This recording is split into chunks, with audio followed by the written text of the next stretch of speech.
1. The horrors of 112 Ocean Avenue night had fallen over Amityville, New York, when Ronald DeFeo Jr. crept down the narrow hallway of his family's stately colonial home at 112 Ocean Avenue. The walls, once warm with family portraits and the echoes of laughter, now seemed to pulse with a malevolent energy. Every floorboard groaned under the weight of dread, as though the house itself were waking from a long, tormented slumber. Ronald paused outside his parents' bedroom. The doorframe stood slick with shadows, and the faint hum of the heater sounded like a distant whisper. "Come in, come in." He tightened his grip around the cold barrel of his .35 caliber Marlin rifle, his knuckles white. Tonight, something ancient had stirred within him, an unholy impulse that would shatter every illusion of safety he once knew. He opened the door so slowly that the tiny rustle felt deafening. His father, Louis DeFeo Sr., lay asleep, his chest rising and falling in innocent oblivion. Beside him, his mother, Louise, dreamt quietly. Ronald's heart pounded not with fear, but with a perverse certainty. One by one, he pulled the trigger. Each report of the rifle echoed through the house, rattling windows and splintering woodwork. He moved down the corridor in seamless execution. 2 shots for his sister Dawn, 3 for Allison, a deafening double blast for Mark, and finally, the last 2 for John Matthew as he curled under his bed in terrified silence. The room fell into an unnatural stillness. The stench of cordite mixed with the coppery temps of blood. Ronald lowered the rifle and surveyed his handiwork. 6 bodies, 6 shattered families. It was so quiet you could hear a single droplet of blood hit the carpet. Then, as if summoned by the manic lullaby of death he had composed, the house itself seemed to awaken. Windows rattled. Doors creaked. A low, mournful moan slithered through the vents. The grand staircase, once a symbol of family, pride groaned as though bent beneath the weight of unseen footsteps. Whispers drifted from the basement, an indecipherable chorus that sent ice through Ronald's veins. He bolted upstairs, every instinct urging him to flee, but the house would not let him go. In the attic, the air was free. Moonlight sliced through the single, grimy window, illuminating decades of neglect and decay.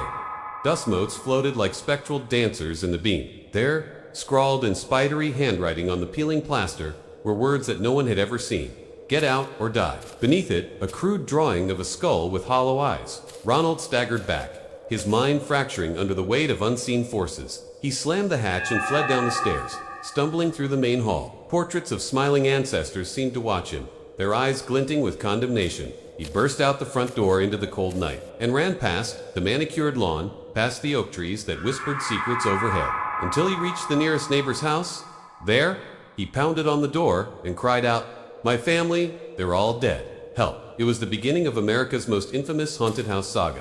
In the days that followed, investigators and journalists spoke of strange lights flickering in empty windows, of disembodied footsteps echoing through deserted rooms, and of inexplicable cold spots that lingered long after DeFeo was in custody. The Lutz family, who moved in weeks later, claimed to have been tormented by spectral figures, a pig-like demon that lurked under their beds, chairs that moved on their own, and the overwhelming sensation that something was trying to choke them in the dead of night. They fled in terror after just 28 days, leaving behind tattered curtains and unanswered questions. Today, 112 Ocean Avenue stands cloaked in infamy. The bloodstains have been painted over, the floorboards repaired, but the darkness beneath remains. Some say you can still hear faint sobs on windless nights, or glimpse a pale figure standing at the window, its hollow eyes begging for release. 2.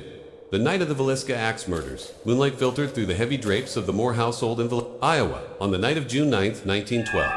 The modest 2-story home sat at the end of a quiet street, its white paint dulled by decades of wind and rain. Inside, Josiah and Sarah Moore, along with their 4 children, Herman, Catherine, Boyd, and Paul, and 2 visiting friends, Lena and Ina Stillinger, settled in for the night. The only sound was the soft ticking of the parlor clock and the distant croak of frogs by the creek. Shortly after midnight, the world outside fell unnaturally silent, as though nature itself recoiled from the horrors about to unfold. A solitary figure approached the house, boots crunching on gravel.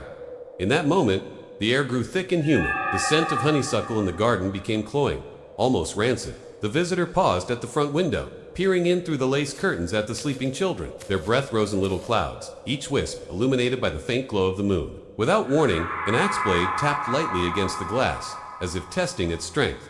Inside, no one stirred. The intruder's face disappeared from view, replaced by a hand, slender, pale, and trembling. With a single, brutal shove, the pane shattered, sending splinters across the floor. The blade flashed under the moonlight, and then, in a symphony of terror, the massacre began. One by one, the children fell. In the master bedroom, Josiah Moore awoke to the grotesque sight of his daughter Catherine, blood pooling beneath her head like ink on paper. He scrambled for the lamp, but its glass chimney shattered in his hands.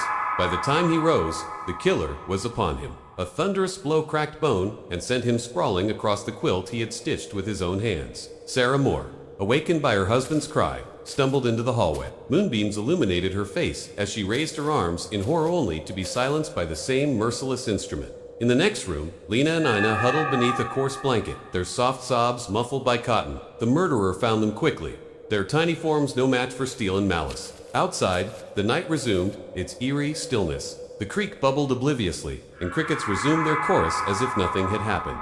Yet inside the Moore home, time had fractured. There were no screams, no frantic calls for help, only the echo of each axe strike reverberating through splintered wood and broken dreams. When dawn finally crept in, painting the kitchen walls with pale pink light, neighbors arrived to find the front door locked from the inside. They called Mrs. J.H. Moore, an in-law who lived next door. She pushed open the door with trembling shoulders and gasped at the scene.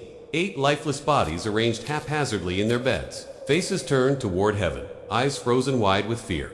The investigation brought no shortage of suspects: a traveling salesman seen in town, a disgruntled rival, even a minister whose sermons grew strangely dark in the weeks before the crime. Each theory carried its own horrors. Whispered rumors of ritual sacrifice, of vengeance too terrible to speak aloud. But no confession stuck, and no motive emerged. The killer walked free, a phantom whose name would never be known. In the decades since, visitors swear the house still carries the weight of that night.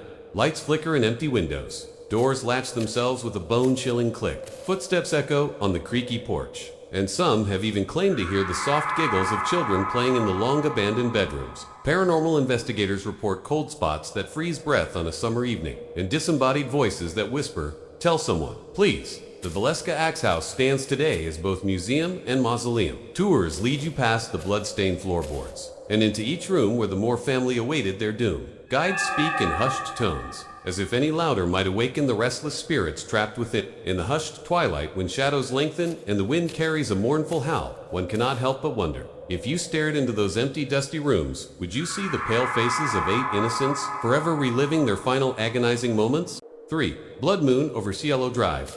Late on the evening of August 8th, a blood-red moon hung low above the hills of Los Feliz, California. A warm breeze carried the scent of jasmine through the windows of 10050 Cielo Drive. The stylish home where Sharon Tate, 8 months pregnant and radiant in white silk, laughed softly with her friends. Laughter drifted through the candlelit rooms, an innocent melody that would be drowned in terror before the night was done. Around 11:15 p.m., a black station wagon rolled up the winding driveway, its headlights cutting through the darkness like twin knives. Inside, 3 figures sat silent and resolute. Susan Atkins clutching a bloody kitchen knife, Patricia Krenwinkel's eyes hollow with fanatic devotion, and Charles Tex Watson, whose calm demeanor masked a heart of brutal intent. They had come at the behest of Charles Manson, whose twisted vision of race war, his notorious helter-skelter, demanded blood. They moved as one through the front gate, the gravel crunching underfoot. At the stately glass door, Watson placed a palm flat against the cool surface. Listening, inside, the lamp on the vanity flickered, its golden glow painting elegant silhouettes on the walls. Atkins raised her knife, pressed it against the glass, and whispered a silent prayer before shattering the pane with a single, savage push. Sharon Tate, seated at her dressing table, spun around at the noise. In that split second, she saw the silhouette of a man framed by moonlight and breathed a startled gasp. Watson lunged, knife in hand. Sharon backed away, stumbling over the plush rug. Fear lit her eyes, those bright, beautiful eyes, before the blade found its mark. The room filled with the metallic scent of blood, mingling with the perfume of her Chanel. No. 5. In a grotesque dance. Tate's friends, Jay Sebring, the Hollywood hairstylist, Abigail Folger, heiress and socialite, Wojtek Frykowski, aspiring screenwriter, and William Garretson, Tate's limo, driver, woke to the nightmare. Sebring tried to shield Abigail with his own body. A spray of crimson cut through the dim. Frykowski raced down the hallway toward the stairs, only to be met by Atkins, emerging from the shadows. His final scream echoed off the polished floors as the blade came down, again and again. In the chaos, Watson dragged Sharon's body to the center of the room. Moonlight streamed through the broken window, illuminating fresh footprints in the blood-slicked carpet, the imprints of a massacre so senseless it defied belief. He crouched in, with deliberate cruelty, scrawled a message on the doorframe. Each letter was carved deep, the flesh beneath the white paint revealed in stark, angry strokes. By the time the killers fled into the night, the grand house was soaked in grief. The walls themselves seemed to weep as dawn approached. News crews swarmed the scene, but cameras could not capture the full horror of what had transpired behind those closed doors. That very night, a second horror unfolded over in Los Angeles. At the LaBianca residence, Leno and Rosemary LaBianca sat down to an ordinary dinner. Meatloaf and baked potatoes. The kind of meal that spells comfort. Outside, under the same crimson moon, 5 more members of Manson's family, Leslie Van Houten, Steve Clem Grogan, Patricia and others slipped in through an unlocked rear door. The couple never stood a chance. In their cozy dining room, the air was suddenly thick with menace. Van Houten and Grogan descended on them in silence. When Leno rose to protest, they pinned him to a chair, binding his hands and feet with cord. Rosemary, shaken, clung to the edge of the table as Patricia Krenwinkel raised her weapon. Then the symphony of slaughter began.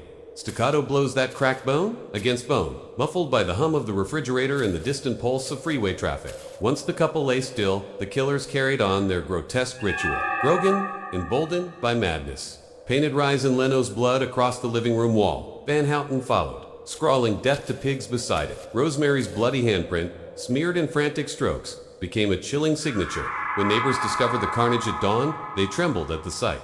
The once happy couple transformed into a macabre bound and bloodied. The message is a testament to hatred and insanity. News of the murders spread like wildfire, igniting fear across the nation. The name Charles Manson became synonymous with pure evil and the belief that anyone, anywhere, could be next. In the decades since, both Cielo Drive and the LaBianca house have changed ownership, repainted, and renovated. Yet some say the stain remains. Visitors speak of sudden chills in the nursery where Sharon's crib once stood, of distant screams on lonely nights, and of fragmented reflections in bedroom mirrors' faces that vanish when you turn to look. On clear Los Angeles evenings, when the moon rises blood red, many choose to stay indoors. They lock their doors and peer out through drawn curtains, hearts pounding with the memory of that savage fortnight in August 1969 when innocents died under a cruel blade, and the American dream was stained forever with blood.